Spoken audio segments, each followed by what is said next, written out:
Good evening and welcome to California Today. I'm David Lam, sitting in for Liang Jiang. Let's take a look at today's stories. A senator plans to make California what he calls a trans sanctuary state. One parent is vocally opposing it, the mother of a detransitioned daughter. A family is filing a lawsuit against a strawberry producer for allegedly infecting them with hepatitis. We've got what the claims are. And San Francisco's controversial Tenderloin Center is set to close by the end of the year. The center has been accused of allowing open-air drug use. A mother of a teen who once suffered from gender dysphoria spoke out against making California a sanctuary state for both transgender youth and their gender-affirming parents. She says the move would be a mistake. Let's hear what she said. Erin Friday, a self-declared Democrat and mother of a detransitioned daughter, told the California Assembly Judiciary Committee on June 8th that transgender indoctrination of a child is a social contagion. She directly addressed the author of the bill. Scott Wiener, a man without children, is pushing gender-affirmative medicine laws for minors, while other countries are moving away from the affirmation model. Friday spoke in strong opposition to Senator Scott Wiener's Senate Bill 107. Wiener says his bill will provide refuge for trans youth, their parents, and those who advocate and provide gender-affirming care for minors. So what SB 107 will do is it does three things. First of all, it makes clear that when a family comes to California and there is an issue in terms of custody or anything else in their home state, that California is not going to apply the law of the other state. Some parents who have declined gender-affirming care have reportedly lost custody of their children. Gender-affirming care can include social transitioning, puberty blockers, and cross-sex hormones for children who identify as trans, often without parental consent.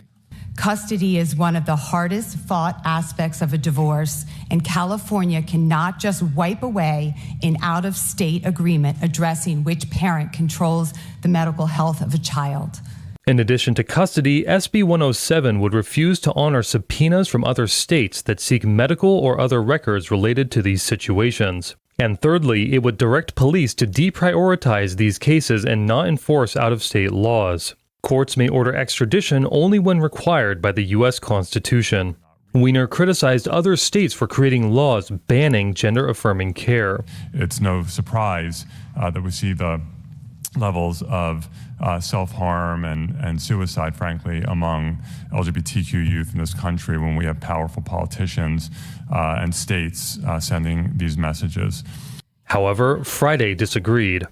If trans medicine prevents suicide, why then, as trans medicine gets more prevalent, are more girls committing suicide? Another speaker, Greg Burt of the California Family Council, added that puberty blockers, hormone therapy, and gender reassignment surgery can cause harm to a person's reproductive system. He cited Abigail Schreier's book, Irreversible Damage. And she brings up some very concerning things about the gender-affirming care that's being promoted in this bill destroys the reproductive systems, especially of young women, and that is one of the reasons we are very concerned about this bill. In the end, the Judiciary Committee voted 7-1 to pass the bill, moving it further along in the legislative process. AB 107 heads to the Public Safety Committee for another hearing and vote. Daniel Hall, NTD News, California. Federal authorities arrested and charged 2 Latin music executives on June 14th.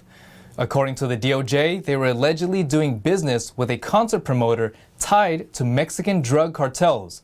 Law enforcement arrested Angel Del Villar, 41, of Huntington Beach, the CEO of Del Records, and Luca Scalisi, 56, of West Hollywood, the CFO of Del Entertainment.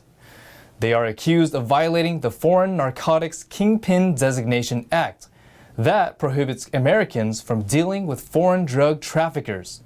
In a statement to Rolling Stone, a representative for Del Villar said they believe the allegations stem from complaints of a disgruntled former business partner, and both defendants look forward to clearing their names. The defendants are scheduled for arraignments on July 20th. Authorities seized 140 pounds of methamphetamine in Sonoma County. They also arrested 4. The Drug Enforcement Administration arrested 4 people in connection with a large-scale drug distribution ring. They found 140 pounds of meth destined for Santa Rosa after a 16-month-long investigation. They also seized $40,000. The trafficking is believed to be from Southern California. The suspects are referred to the Sonoma County District Attorney's Office for charging. Not long ago, certain strawberries were a source of hepatitis infections. Now, one family is suing a fruit company after claims of catching the disease. On June 3rd, Meridian Fine Foods filed a lawsuit against Fresh Campo, a foreign food company. The plaintiff was filing on behalf of a family who became ill with hepatitis A after consuming Fresh Campo branded strawberries. That's according to the Marler Clark law firm, which is representing the family. According to Business Insider, the lawsuit claims that the fruit company was negligent in its sale of strawberries. The 3 members of the family purchased and consumed Fresh Campo strawberries from mid to late April. According to the law firm, the mother and daughter experienced symptoms the following month, suffering from diarrhea, loss of appetite, fatigue, and digestion issues. The father was hospitalized. Hepatitis A is a human fecal infection commonly spread by infected food handlers to consumers.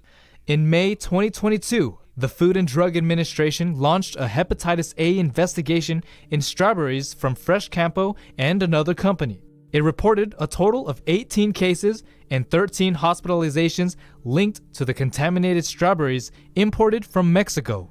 The case is under litigation, and Fresh Campo said they will continue to work with health officials. The Tenderloin Center in San Francisco is expected to close by the end of the year. According to Mayor London Breed, it will provide other forms of community assistance. The Tenderloin Center in San Francisco is expected to close by the end of the year. According to Mayor London Breed, it will provide other forms of community assistance. Originally called the Tenderloin Linkage Center, its purpose was to provide resources to help people with substance abuse and provide housing. However, it made fewer and fewer linkages over time. Eventually, the word linkage was dropped from the name. Famed attorney Michael Avenatti has said he will now plead guilty to multiple charges in California. He came into the spotlight for representing an adult film actress in filing a lawsuit against former President Donald Trump. In his filing with the Santa Ana Federal Court on Sunday, Michael Avenatti agreed to plead guilty to several felony charges. He said he made this decision to be accountable, accept responsibility, avoid his former clients being further burdened, save the court and the government significant resources, and save his family further embarrassment. Avenatti, who is currently residing in federal prison, is still facing 36 criminal charges of felony embezzlement, perjury, tax fraud, and other crimes. His filing with the court did not specify which charges he would plead guilty to.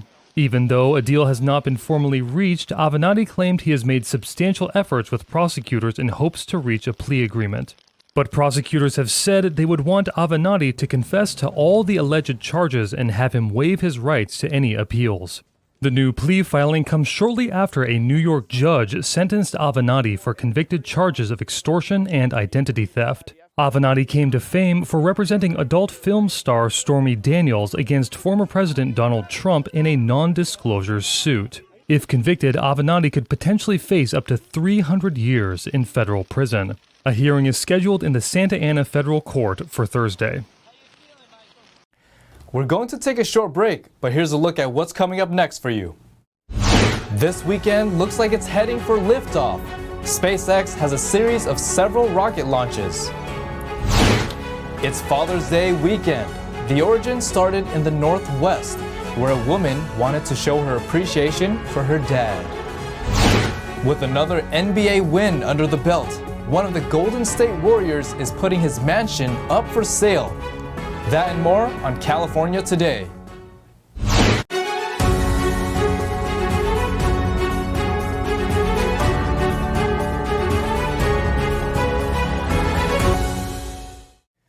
SpaceX has a packed weekend coming up, with 3 rocket launches from California and Florida. It would be the fastest sequence of flights by SpaceX since its founding in 2002. Elon Musk's SpaceX aims to launch 3 rockets this weekend from California and Florida. The first flight is on Friday from Kennedy Space Center in Florida. A SpaceX reusable rocket will loft 53 Starlink internet satellites into orbit. The second mission is on Saturday morning from Vandenberg Space Force Base in California. The launch is to orbit a radar satellite for the German military, replacing older intelligence satellites. According to the Federal Office of Bundeswehr Equipment, the satellite will take about 40 minutes to be released into space after ignition. SpaceX warned that Southern California residents might hear sonic booms during the rocket landing sequence. The third launch is again in Florida on Sunday, launching a commercial communications satellite from Cape Canaveral Space Force Station. If these missions are not delayed by weather or technical issues, the launch series would be the fastest sequence of flights by SpaceX since its founding in 2002. The launches will be broadcast online. Father's Day is coming up, and people celebrate the holiday to show their appreciation for the guardian that raised them. But do you know where the tradition started? NTD's Eileen Ang brings us more. The city of Spokane, Washington is the birthplace of Father's Day. It started in the craftsman-style home known as the Father's Day House, or the Dodd House. A Spokane resident named Sonora Smart Dodd was inspired to dedicate a day for fathers while listening to a Mother's Day sermon at a church in 1909. Her father, William Smart, was a Civil War veteran who raised Dodd and her 5 younger brothers after her mother died during childbirth. The idea, I think, of having a single father in those, years with 6 small children, and it was really important to her that he be recognized for all that he did. A plaque in front of the house honoring Dodd reads, "He felt fatherhood was a lifelong task, and he never relinquished its duties and responsibilities until his death in 1919. Even after my brothers and I were married, he was mindful of his obligations, for he was a golden rule type of father." Dodd started a petition to create a day honoring fathers. With the help of organizations, the Spokane mayor and Washington governor signed proclamations to celebrate the first Father's Day in June 1910. After that, Dodd advocated for Father's Day to become a national holiday for 60 years. She decided to make it really a promotional effort and partnered with businesses that would benefit from selling men's items, whether those are ties or, greeting cards, whiskey, things that dads might appreciate.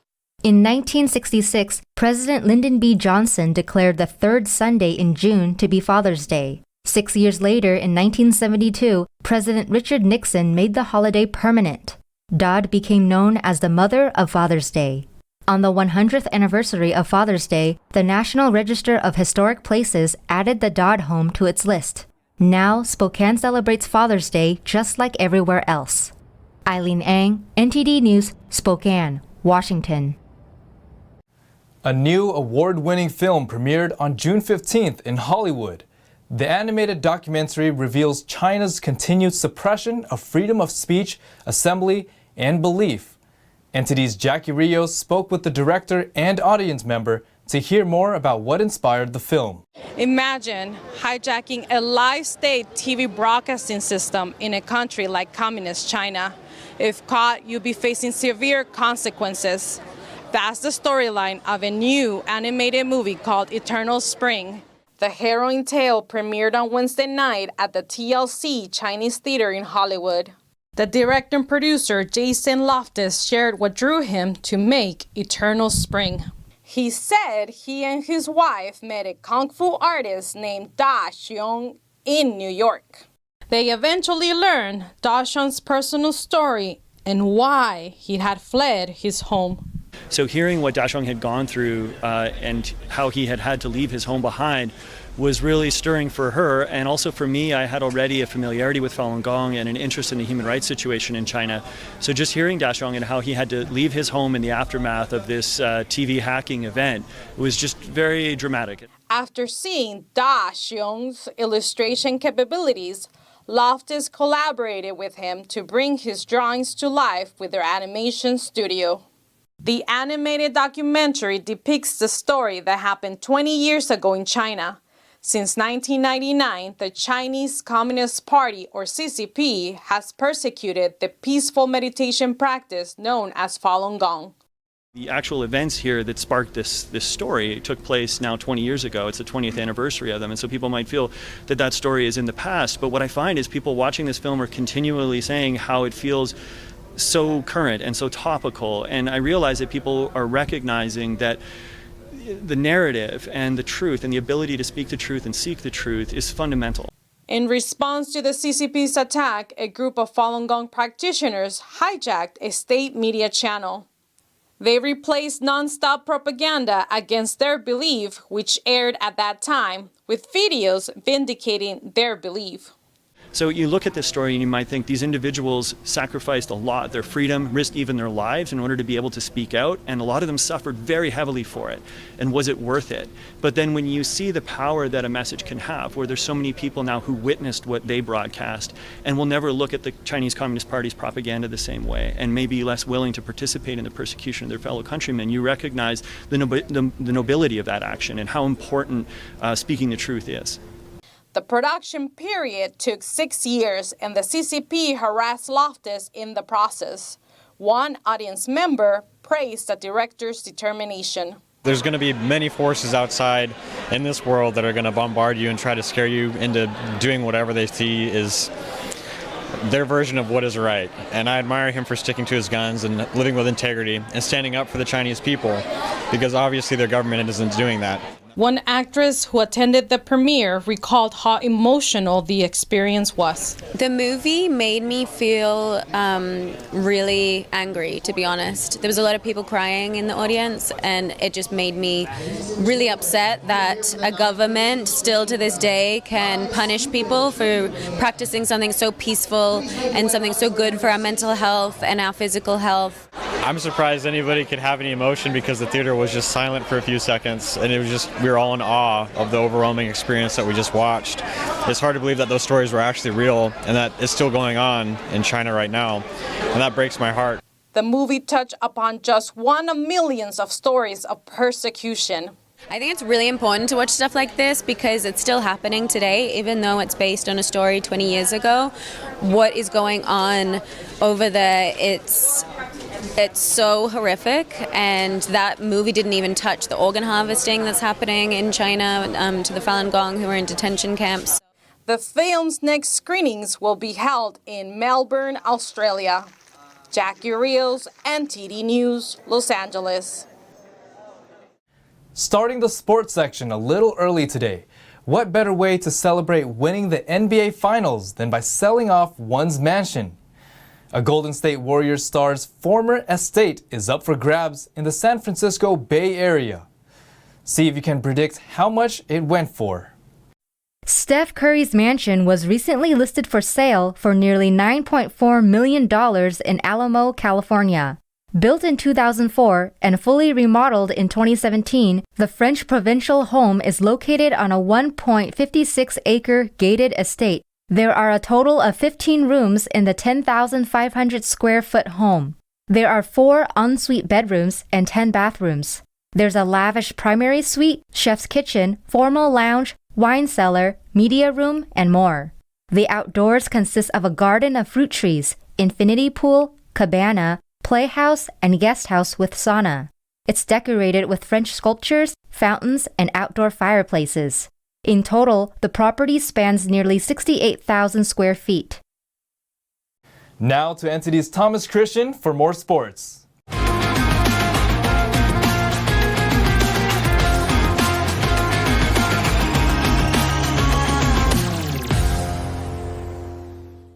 Warriors! It's time for your California Today Sports Roundup. Golden State Warriors players and coaches said winning their 4th NBA championship in 8 years was extra special given the depths the team had sunk to in the last 2 seasons. The Warriors finished with an NBA worst 15 wins in the pandemic-shortened 2020 season, and after failing to reach the playoffs last year, some thought it was time to break the team up. Klay Thompson had missed 2 full seasons with major leg injuries, and many wondered if he would never be the same player again. But despite some spotty shooting, Thompson more than delivered in the finals, draining some clutch three-pointers and standing tall on defense against a younger, more athletic Boston squad. The Warriors had been in 5 straight finals between 2015 and 2019 and look poised now for more. Stephen Curry won his first finals MVP at the age of 34. Before a mid-season slump and an injury that kept him sidelined until the start of the playoffs, Curry was in the discussion to win the regular season MVP as well. Last year, he also won the league scoring title in an undermanned Warriors team that needed him to carry the load.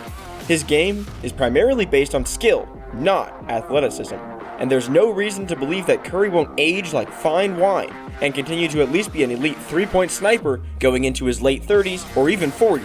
Golden State's front office recognizes this and has worked to fill the bottom half of the roster with elite young talent that could possibly take on some of the workload an aging Klay Thompson and Draymond Green won't be able to carry in the future.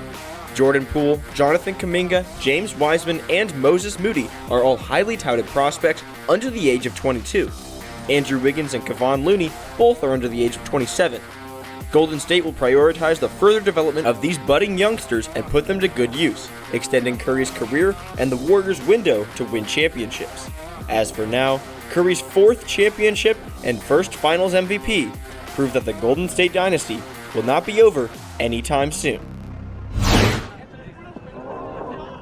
The countdown to World Cup 2026 kicks off in earnest on Thursday, as soccer fans across Canada, Mexico, and the United States learn whether their cities make the coveted cut to host the 48-team tournament. 4 years since FIFA selected the tri-country North American bid, World Football's governing body will announce the host cities after a lengthy process shrouded in mystery. With 22 host cities still in the running, according to FIFA, many expect the United States to see 10 of its candidates chosen, with Vancouver, Edmonton, and Toronto in contention to the north. In Mexico, where soccer is less a sport than a religion, 3 candidate cities, Guadalajara, Mexico City, and Monterrey, are all but assured the gig. Los Angeles, with its glitzy new $5.5 billion SoFi Stadium, is widely considered an obvious candidate, as is global hub New York, whose joint bid with New Jersey is anchored on the 82,500 capacity MetLife Stadium. Other contenders include former 1994 World Cup host cities Boston, Dallas, San Francisco, Orlando, and Washington, D.C., which combined its bid with Baltimore this year. And that's all for the California Today Sports Roundup. And that's all for tonight. You can join us again on California Today every weekday at 8:30 p.m. If you have any news tips or ideas for a show, you can email us at california.today@ntd.com. I'm David Lamb, sitting in for Liang Jiang. On behalf of our entire team, have a wonderful weekend.